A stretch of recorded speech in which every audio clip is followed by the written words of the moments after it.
This is VOA News. I'm Diane Roberts. NATO Secretary General Jens Stoltenberg said Thursday Ukraine has made gains and liberated occupied land from Russian forces after launching its long-expected counteroffensive. He added if allies want enduring peace in Ukraine, they have to continue providing Ukrainian forces with military support. He made the comments at a meeting of NATO defense ministers in Brussels. US Defense Secretary Lloyd Austin is also there. He said the tide has turned in Ukraine's favor. When Russia launched its unprovoked invasion of Ukraine more than a year ago, Putin thought that he could easily prevail. But he was wrong. The Ukrainians won the Battle of Kyiv. They liberated Kharkiv and Kherson. And today, Ukraine stands well positioned for the challenges ahead. Austin added the US and NATO allies are determined to protect Ukrainian sovereignty. The Kremlin on Thursday said that Australia's refusal to grant approval for its plans to build a new embassy in Canberra was a hostile action. Kremlin spokesperson Dmitry Peskov told reporters that Australia was joining other countries in showing Russia-phobic hysteria. That's his quote. Australia's parliament passed legislation on Thursday to prevent Russia from building the embassy near Parliament House on security grounds. Prime Minister Anthony Albanese said the legislation would terminate Russia's lease on the site based on the advice of security agencies. Authorities in Greece say a massive search and rescue operation has failed to find any more survivors after a fishing boat sank off the coast of southern Greece Wednesday. At least 79 people are confirmed dead, but hundreds are feared missing, which would make it one of the worst tragedies ever recorded in the central Mediterranean. This is VOA News. The United States said Wednesday that reports of an interim nuclear deal with Iran are false and misleading. State Department spokesperson Matthew Miller told reporters the U.S. remains committed to ensuring Iran does not obtain nuclear weapons and has been monitoring Iranian enrichment activities. Since the United States withdrew from the 2015 international agreement that restricted Iran's nuclear program in exchange for sanctions relief, Iran has increased enriched uranium to higher levels and increased its stockpiles of enriched uranium.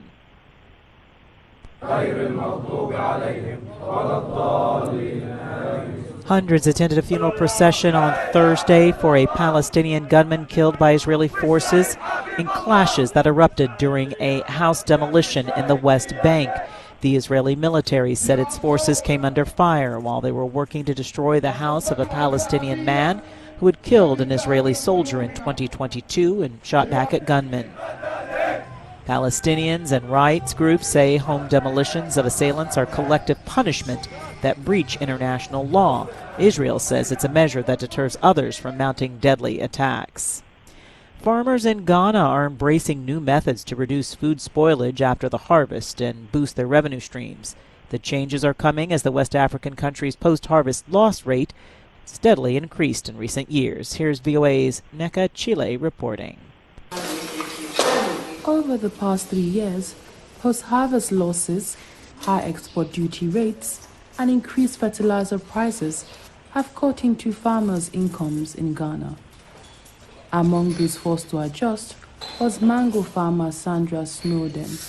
Snowden grew and exported mangoes for a decade, but switched to the production of jam after losing 60% of her output in one harvest season. Agriculture is key to the Ghanaian economy, contributing 30% of the country's gross domestic product. Neka Chile for VOA News, Accra, Ghana. Glenda Jackson, a two-time Academy Award-winning performer who had a second career in politics as a British lawmaker, has died at 87 years old. Jackson's agent said she died Thursday at her home in London after a short illness. Jackson had an acclaimed late life return to the stage and screen. Cyclone Biparjoy commenced its landfall process in western India on Thursday evening and is expected to continue till midnight, said officials at the Meteorological Department. Different towns in Gujarat witnessed heavy rainfall and gusty winds before and during the landfall, resulting in uprooting of trees and hoardings. This is VOA News.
Thank you for watching.